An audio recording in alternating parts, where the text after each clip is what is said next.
Alright, so to take the pan off, there's 4 screws right here, one in each corner. Already got them loosened up.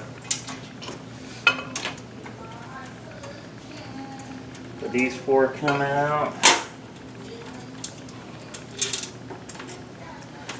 Alright, and this comes right off. And to get these side railings off, you might have to take the seat belt off, or if it's got like a little, one of those little things on the side, but it's just these 2 screws.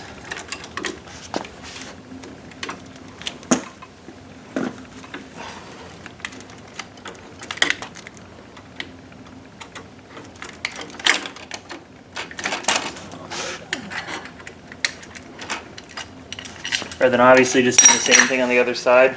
And if you're looking to adjust the depth on it, you got 2 ways of doing it for making it bigger or smaller. You have these L screws, there's 4 of them, or sorry, 5, 1, 2, 3, 4, 5, which controls the legs coming out and going in.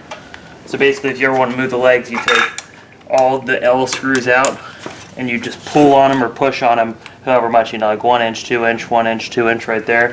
And same thing with the back. You got these ones that have a little B next to it, so it's 1, 2, 3, 4, and then 5. Right now this back's all the way back. And you also need to take out, when you're doing the back, you also have to take out these 2 back screws here, because it goes into this pan right here.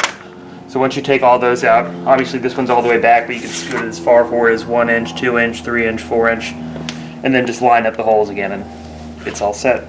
Hi, I'm Mark. And my name is Alex. We are a family-owned business for over 25 years.